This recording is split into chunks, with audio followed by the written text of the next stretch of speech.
Estás en capítulo 0, donde las historias comienzan con una voz. Hoy escucharemos La Bella y la Bestia, de Jean-Marie Le Prince de Beaumont. Acomódate, respira, que ya empieza el cuento. Había una vez un mercader muy rico que tenía 6 hijos, 3 varones y 3 mujeres.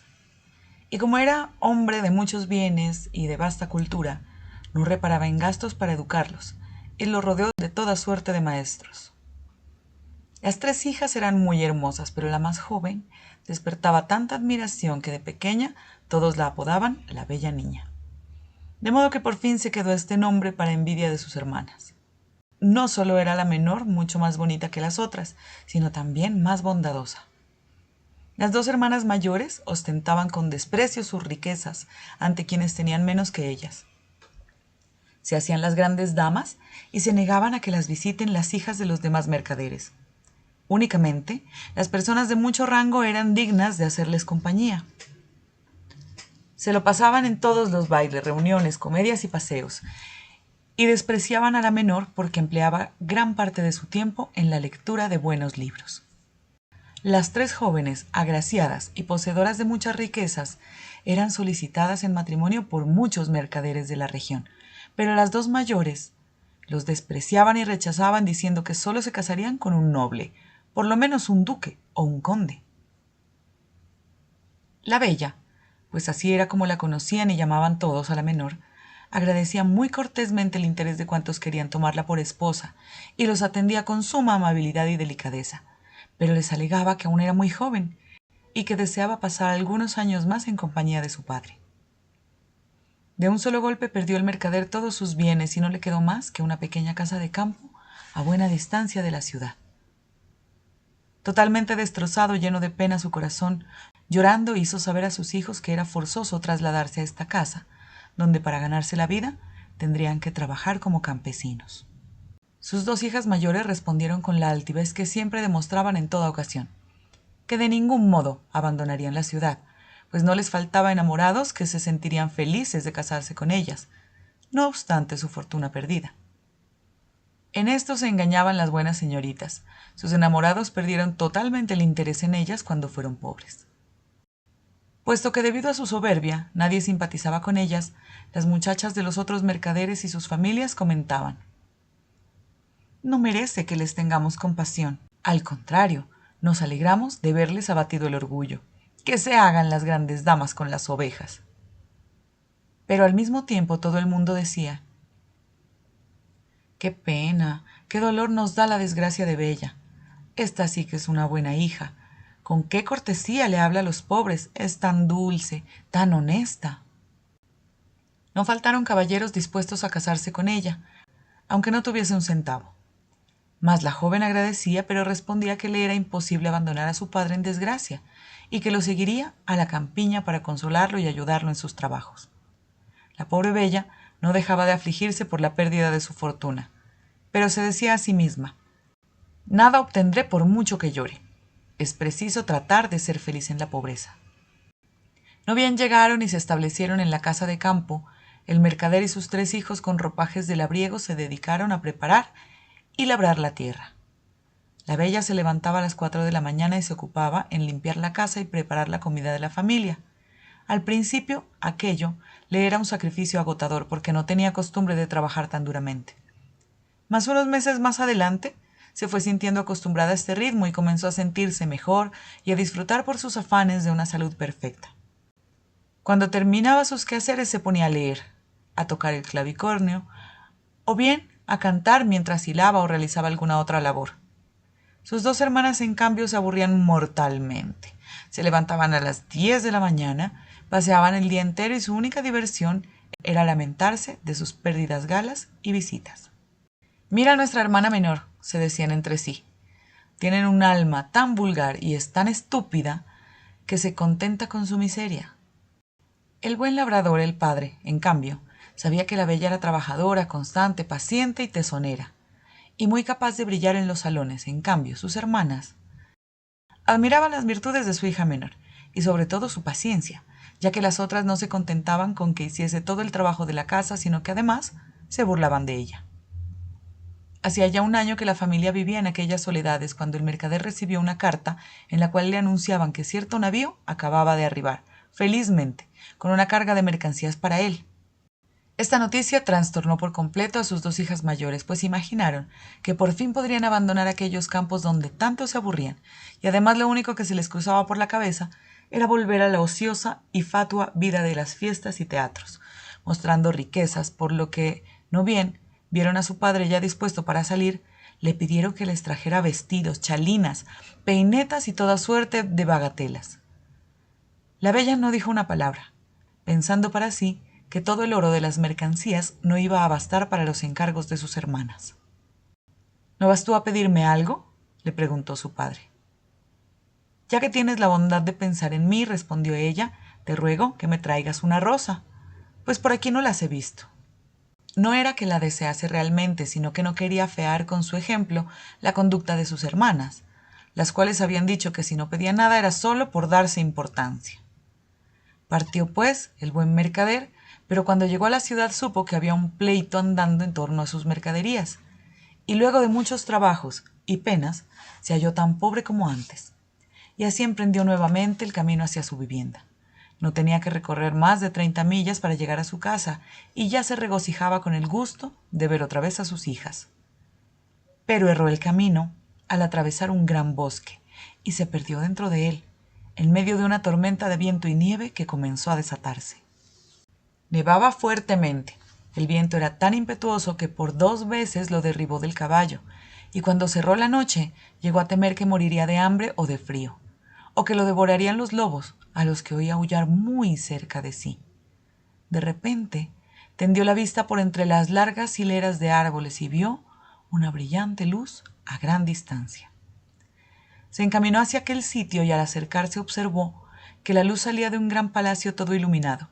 Se apresuró a refugiarse allí, pero su sorpresa fue considerable cuando no encontró a persona alguna en los patios.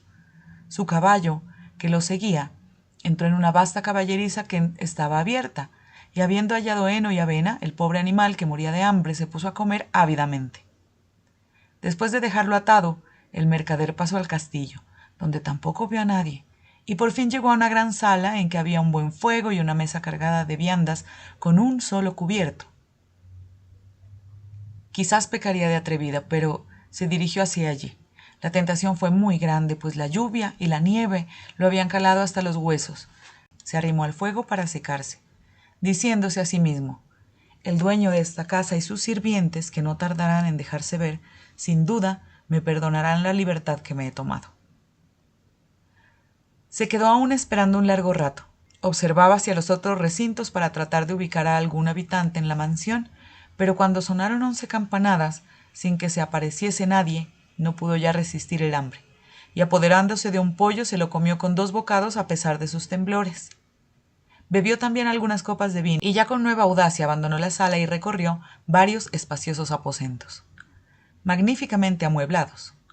En uno de ellos encontró una cama dispuesta, y como era pasada la medianoche y se sentía rendido de cansancio, entumecido y aturdido de la aventura pasada hasta encontrar ese cobijo, decidió cerrar la puerta y acostarse a dormir.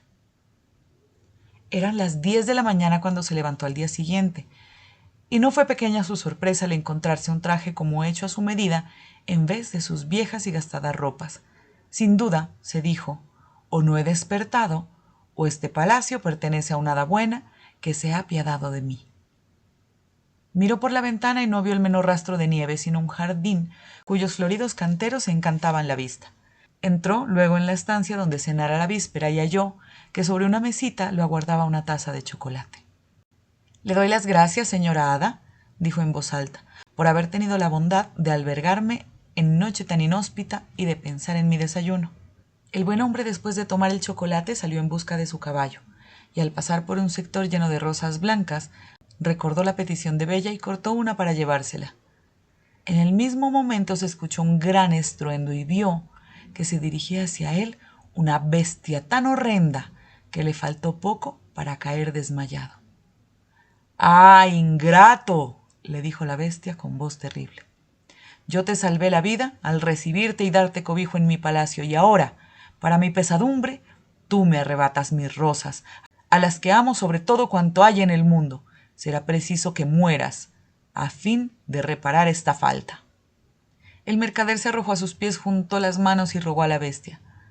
Monseñor, perdóname, pues no creía ofenderte al tomar una rosa. Es para una de mis hijas, que me la ha pedido. Yo no me llamo Monseñor, respondió el monstruo, sino la bestia. No me gustan los halagos, y sí que los hombres digan lo que sienten. No esperes conmoverme con tus lisonjas. Mas tú me has dicho que tienes hijas. Estoy dispuesto a perdonarte con la condición de que una de ellas venga a morir en lugar tuyo. No me repliques. Parte de inmediato, y si tus hijas rehúsan morir por ti, júrame que regresarás dentro de 3 meses.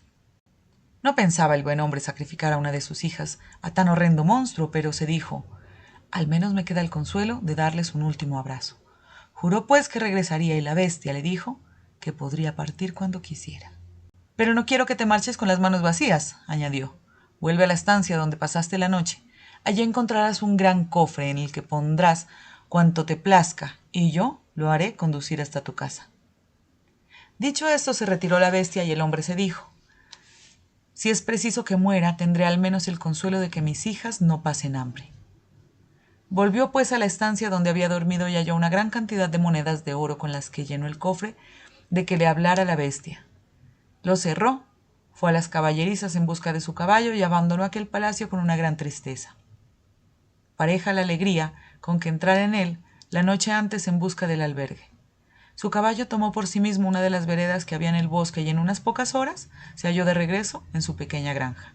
Se juntaron sus hijas en torno suyo y lejos de alegrarse con sus caricias, el pobre mercader se echó a llorar angustiado mirándolas. Traía en la mano el ramo de rosas que había cortado para la bella, y al entregárselo le dijo, «Bella, toma estas rosas, que bien caro costaron a tu desventurado padre». Y enseguida contó a su familia la funesta aventura que acababa de sucederle. Al oírlo, sus 2 hijas mayores dieron grandes alaridos y llenaron de injurias a la bestia, que no había derramado una lágrima. «Miren a lo que conduce el orgullo de esta pequeña criatura», gritaban. «¿Por qué no pidió adornos como nosotras? Ah, no, la señorita tenía que ser distinta. Ella va a causar la muerte de nuestro padre y sin embargo ni siquiera llora». «Mi llanto sería inútil», respondió Bella. «¿Por qué voy a llorar a nuestro padre si no es necesario que muera? Puesto que el monstruo tiene a bien aceptar a una de sus hijas. Yo me entregaré a su furia y me consideraré muy dichosa, pues habré tenido la oportunidad de salvar a mi padre y de mostrarles a ustedes y a él mi ternura». «No, hermana», dijeron sus 3 hermanos, «tampoco es necesario que tú mueras. Nosotros buscaremos a ese monstruo y lo mataremos o pereceremos bajo sus golpes». «No hay que soñar, hijos míos», dijo el mercader. «El poderío de esa bestia es tal que no tengo ninguna esperanza de matarla. Me conmueve el buen corazón de Bella, pero jamás la expondré a la muerte. Soy viejo, me queda poco tiempo de vida. Solo perderé unos cuantos años, de los que únicamente por ustedes siento desprenderme, mis hijos queridos». «Te aseguro, padre mío», le dijo la Bella, «que no irás sin mí a ese palacio. Tú no puedes impedirme que te siga. En parte fui responsable de tu desventura. Como soy joven, no le tengo gran apego a la vida y prefiero que ese monstruo me devore a morirme de pena y del remordimiento que me daría tu pérdida». Por más que razonaron con ella, no hubo forma de convencerla y sus hermanas estaban encantadas, porque las virtudes de la joven les había inspirado siempre unos celos irresistibles. Al mercader lo abrumaba tanto el dolor de perder a su hija, que olvidó el cofre repleto de oro, pero al retirarse a su habitación para dormir, su sorpresa fue enorme al encontrarlo junto a la cama. Decidió no decir una palabra a sus hijos de aquellas nuevas grandes riquezas, ya que habrían querido retornar a la ciudad y él estaba resuelto a morir en el campo. Pero reveló el secreto a la bella, quien a su vez le confió que en su ausencia habían venido de visita algunos caballeros y que 2 de ellos amaban a sus hermanas. Le rogó que les permitiera casarse, pues era tan buena que las seguía queriendo y las perdonaba de todo corazón, a pesar del mal que le habían hecho. El día en que partieron la bella y su padre, las 2 perversas muchachas se frotaron los ojos con cebolla para tener lágrimas que llorarlos. Sus hermanos, en cambio, lloraron de veras, como también el mercader, y en toda la casa la única que no lloró fue la bella, pues no quería aumentar el dolor de los otros. Echó a andar el caballo hacia el palacio y al caer la tarde apareció éste todo iluminado como la primera vez. El caballo se fue por sí solo a la caballeriza y el buen hombre y su hija pasaron al gran salón, donde encontraron una mesa magníficamente servida en la que había 2 cubiertos. El mercader no tenía ánimo para probar bocado, pero la bella, esforzándose por parecer tranquila, se sentó a la mesa y le sirvió, aunque pensaba para sí: la bestia quiere que engorde antes de comerme, puesto que me recibe de modo tan espléndido. En cuanto terminaron de cenar, se escuchó un gran estruendo y el mercader, llorando, dijo a su pobre hija que se acercaba a la bestia.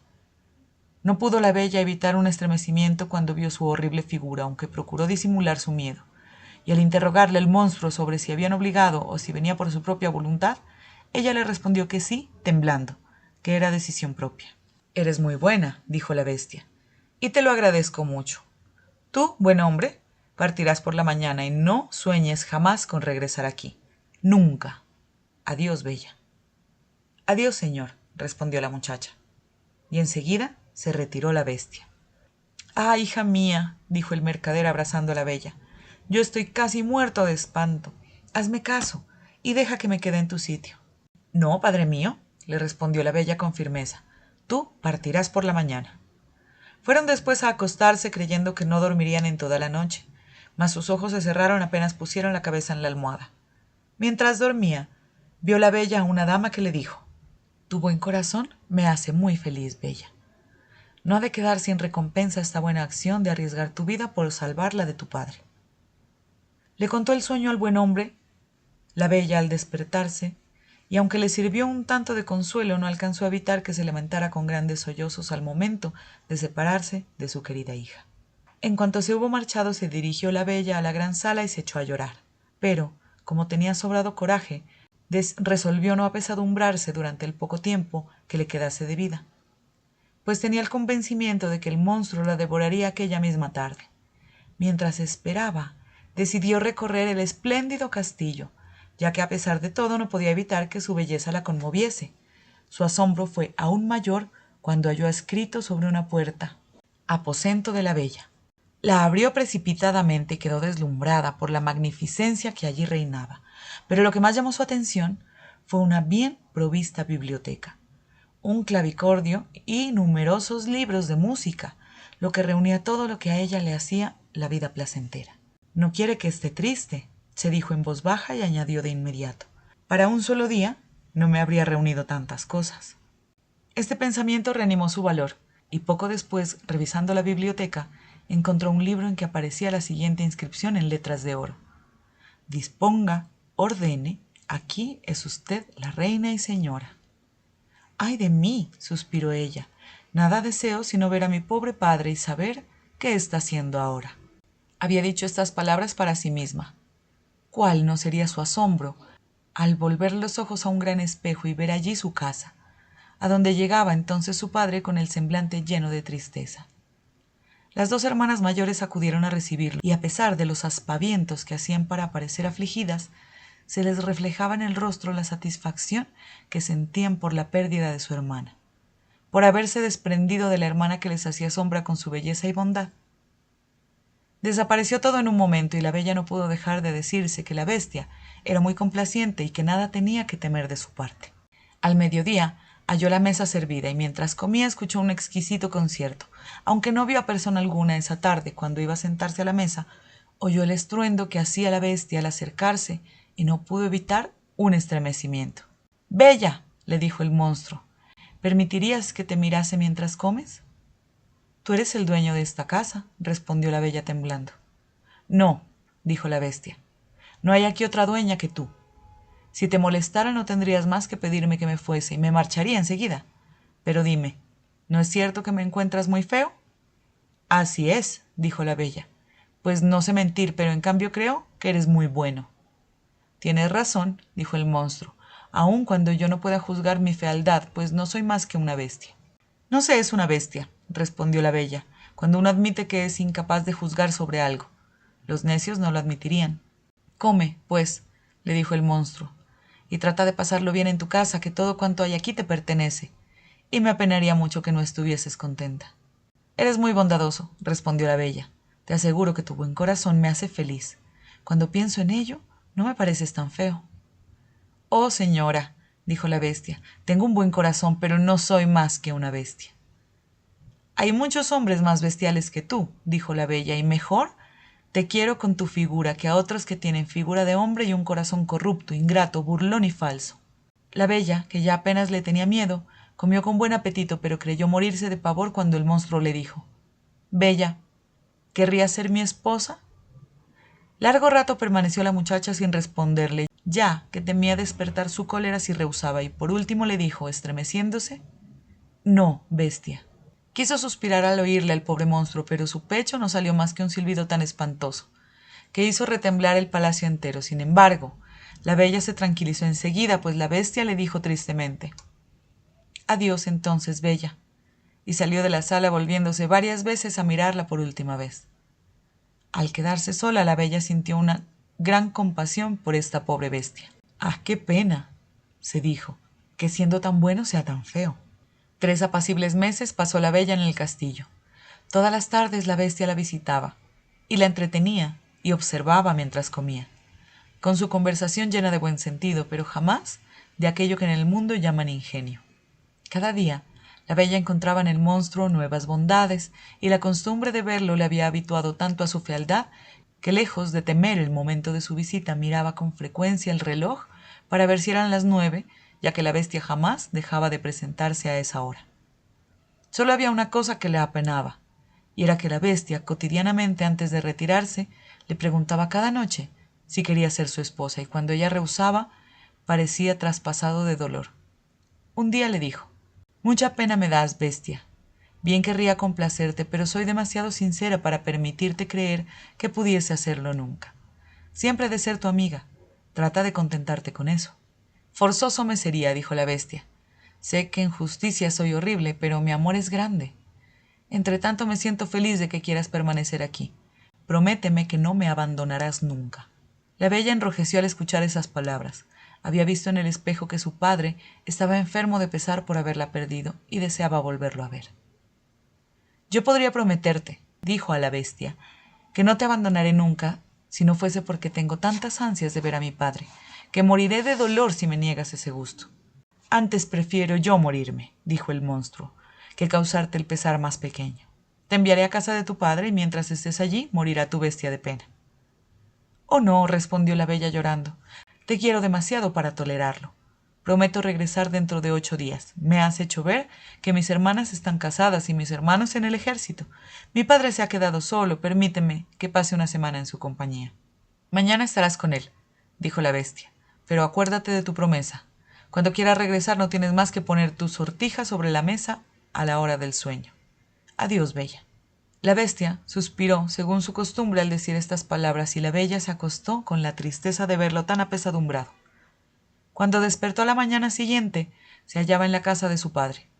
Sonó a poco una campanilla que estaba junto a la cama y apareció la sirvienta, quien dio un gran grito al verla.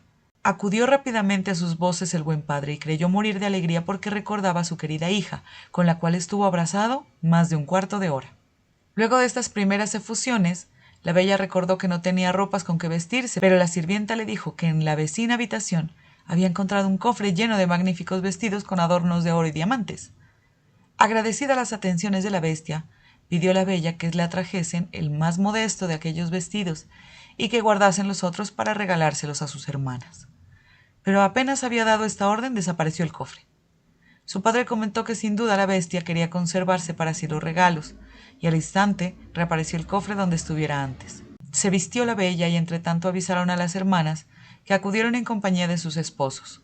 Las dos eran muy desdichadas en sus matrimonios, pues la primera se había casado con el gentilhombre tan hermoso como Cupido, pero que no pensaba sino en su propia figura, a la que dedicaba todos sus desvelos de la mañana a la noche, menospreciando la belleza de su esposa. La segunda, en cambio, tenía por marido a un hombre cuyo gran talento no servía más que para mortificar a todo el mundo, empezando por su esposa.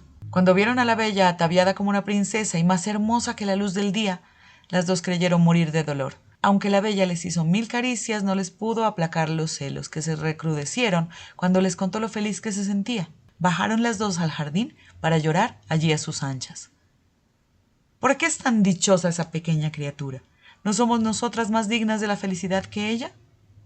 Hermana, dijo la mayor, Se me ocurre una idea. Tratemos de retenerla aquí más de 8 días. Esa estúpida bestia pensará entonces que ha roto su palabra y quizás la devore. Tienes razón, hermana mía, respondió la otra, y para conseguirlo la llenaremos de halagos. Y tomada esa resolución volvieron a subir y dieron a su hermana tantas pruebas de cariño que la bella lloraba de felicidad. Al concluirse el plazo comenzaron a arrancarse los cabellos y a dar tales muestras de aflicción por su partida que les prometió quedarse otros 8 días. Sin embargo, la bella se reprochaba el pesar que así causaba a su pobre monstruo, a quien amaba de todo corazón, y se entristecía de no verlo. La 10ª noche que estuvo en casa de su padre, soñó que se hallaba en el jardín del castillo y que veía cómo la bestia, inerte sobre la hierba, a punto de morir, la reconvenía por sus ingratitudes. Despertó sobresaltada con los ojos llenos de lágrimas. ¿No soy yo bien perversa?, se dijo, pues le causó tanto pesar cuando de tal modo me quiere. ¿Tiene acaso la culpa de su fealdad y su falta de inteligencia? Su buen corazón importa más que todo lo otro. ¿Por qué no he de casarme con él? Seré mucho más feliz que mis hermanas con sus maridos. Ni la belleza ni la inteligencia hacen que una mujer viva contenta con su esposo, sino la bondad de carácter, la virtud y el deseo de agradar. Y la bestia posee todas esas cualidades.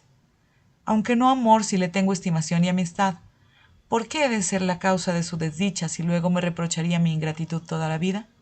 Con estas palabras, la bella se levantó, puso su sortija sobre la mesa y volvió a acostarse. Apenas se tendió sobre la cama, se quedó dormida y al despertarse a la mañana siguiente, vio con alegría que se hallaba en el castillo de la bestia. Se vistió con todo esplendor por darle gusto y creyó morir de impaciencia en espera de que fuesen las 9 de la noche, pero el monstruo no apareció al dar el reloj la hora. Creyó entonces que le habría causado la muerte, y exhalando profundos suspiros a punto de desesperarse, recorrió la bella el castillo entero, buscando inútilmente por todas partes. Recordó entonces su sueño y corrió por el jardín hacia el estanque junto al cual lo vería en su sueño. Allí encontró al pobre bestia sobre la hierba, perdido el conocimiento, y pensó que había muerto. Sin el menor asomo de horror, se dejó caer a su lado, y al sentir que aún le latía el corazón, tomó un poco de agua del estanque y le roció la cabeza. Abrió la bestia los ojos y dijo a la bella: «Olvidaste tu promesa, y el dolor de haberte perdido me llevó a dejarme morir de hambre, pero ahora moriré contento, pues tuve la dicha de verte una vez más». «No, mi bestia querida, no vas a morirte», le dijo la bella, «sino que vivirás para ser mi esposo. Desde este momento te prometo mi mano y juro que no perteneceré a nadie sino a ti. Ah, yo creía que solo te tenía amistad, pero el dolor que he sentido me ha hecho ver que no podría vivir sin verte». Apenas había pronunciado estas palabras la bella, vio que todo el palacio se iluminaba con luces resplandecientes. Los fuegos artificiales, la música, todo era anuncio de una gran fiesta, pero ninguna de esas bellezas logró distraerla y se volvió hacia su querido monstruo, cuyo peligro la hacía estremecerse. ¿Cuál no sería su sorpresa? La bestia había desaparecido y en su lugar había un príncipe más hermoso que el amor, que le daba las gracias por haber puesto fin a su encantamiento. Aunque este príncipe mereciese toda su atención, no pudo dejar de preguntarle dónde estaba la bestia. «Aquí, a tus pies», le dijo el príncipe. «Cierta maligna hada me ordenó permanecer bajo esta figura, privándome a la vez del uso de mi inteligencia, hasta que alguna bella joven consintiera en casarse conmigo. En todo el mundo tú sola has sido capaz de conmoverte con la bondad de mi corazón. Ni aun ofreciéndote mi corona podría demostrarte la gratitud que guardo y nunca podré pagar la deuda que he contraído contigo». La bella, agradablemente sorprendida, tendió su mano al hermoso príncipe para que se levantase. Se encaminaron después al castillo y la joven creyó morir de dicha cuando encontró en el gran salón a su padre y a toda la familia, a quienes la hermosa dama que viera en sus sueños había traído hasta ahí. «Bella», le dijo esta dama, que era una hada poderosa, «ven a recibir el premio de tu buena elección. Has preferido la virtud a la belleza y a la inteligencia, y por tanto mereces hallar todas esas cualidades reunidas en una sola persona. Vas a ser una gran reina. Yo espero que tus virtudes no se desvanecerán en el trono. Y en cuanto a ustedes, señoras», agregó el hada dirigiéndose a sus hermanas, Conozco sus corazones y toda la malicia que encierran. Conviértanse en estatuas, pero conserven la razón adentro de la piedra que va a envolverlas. Estarán en la puerta del palacio de la bella, y no les pongo otra pena que la de ser testigos de su felicidad. No podrán volver a su primer estado hasta que reconozcan sus faltas, pero me temo mucho que no dejarán jamás de ser estatuas. Pues uno puede recobrarse del orgullo, la cólera, la gula y la pereza, pero es una especie de milagro que se corrija un corazón maligno y envidioso. En este punto, dio el hada un golpe en el suelo con una varita y transportó a cuantos estaban en la sala al reino del príncipe. Sus súbditos lo recibieron con júbilo y a poco se celebraron sus bodas con la bella, quien vivió junto a él muy largos años en una felicidad perfecta, pues estaba fundada en la virtud.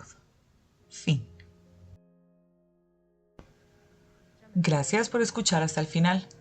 Esto fue capítulo 0, donde las historias comienzan con una voz. Si disfrutaste este cuento, no olvides suscribirte, darle like y compartirlo con alguien que también ame los libros. Nos escuchamos en el próximo capítulo o tal vez en el próximo sueño.